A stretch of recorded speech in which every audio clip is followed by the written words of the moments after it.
Doctor صاحب سے سوال کروں گا. ڈاکٹر صاحب یہ وہ ہے زکوٰۃ، اس کی اہمیت کتنی ہے ہمارے مذہب میں، ہمارے اسلام میں؟ بہت اچھی بات ہے، کیونکہ یہ زکوٰۃ جو ہے یہ ہمارے دین کا ایک بہت اہم تیسرا رکن ہے، اہم رکن ہے، جو ایک ہمارے معاشرے کے لیے، ایک معیشت کے لیے بہترین ایک عمل ہے، بہترین عمل ہے، بہترین عمل. جیسے زکوٰۃ اور خمس اور خیرات اور صدقات اور فطرہ، بہت ساری چیزیں ہیں یہ جو اپنے پیسے سے، اپنی رقم سے، اپنے مال سے نکال کے اور ضرورت مندوں تک پہنچانا. تو اس میں زکوٰۃ کا جو نمبر آتا ہے، یہ جیسے 5 ارکان مانے جاتے ہیں عمومی طور پر: نماز، روزہ، زکوٰۃ، حج اور جہاد. اور اہل تشیع میں جو خمس بھی ہے. اچھا، اب یہ جہاد تو آج کل خیر سیلف ڈیفینس ہے، ایک مملکت کے لیول کی بات ہوتی ہے، تو پرسنل نہیں ہوتی. اب آ جائیں حج پہ. حج ہر ایک کے اوپر واجب بھی نہیں ہے.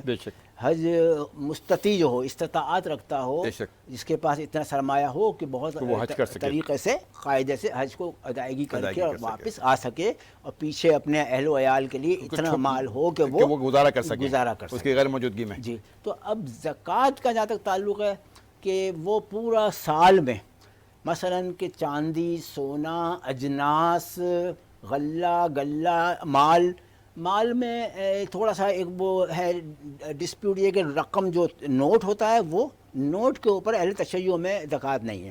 یہ 2.5% ہے، 2.5%. اور نصاب کے اعتبار سے جو چاندی ہے وہ 52 تولہ کی لیول، جس کے پاس اتنا ہو 52 تولہ، وہ اس کے اوپر واجب ہو جاتی ہے.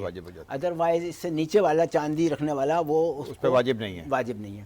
اور 7.5 تولہ سونا 7.5 تولہ سے ہو یا اس سے زیادہ ہو تو پھر منیمم 7.5 تولہ منیمم. اچھا، اس کے نیچے والے پر نہیں ہے. اچھا، اس طرح یہ جو چیزیں ہیں زکوٰۃ، کیونکہ اب عید بھی قریب تر آتی جا رہی ہے، تو ایک فطرے کا بھی ضرورت آئے گی.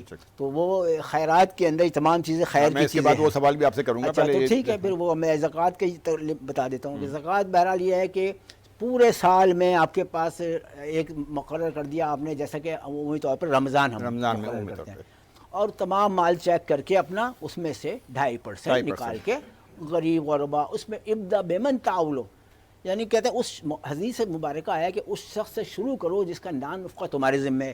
تو وہ تو نان نفقہ ہے، ذمہ ہی ہے، ہر صورت ہے، وہ زکوٰۃ سے ہائی لیول سے ہٹ کر ہے.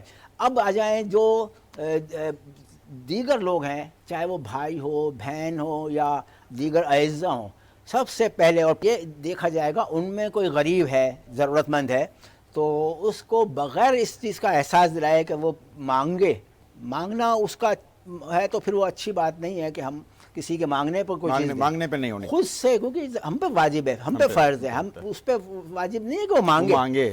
تو ہم خود سے خاموشی سے اس تک کیا سبحان اللہ، کیا بات کی ڈاکٹر صاحب آپ نے کہ وہ مانگنے والے پہ فرض نہیں ہے کہ وہ آپ سے مانگے تو ہی آپ دیں گے. آپ پہ فرض ہے کہ وہ بنا مانگے اس تک اس کی مدد کی جائے، زکوٰۃ کی صورت میں ہو یا فطرے کی صورت میں یا کسی بھی صورت میں ہو، مالی مدد اس کی جائے، نہ کہ وہ مانگے پہ تو ذرا اس کی عزت نفس مجروح ہو جائے گی نا.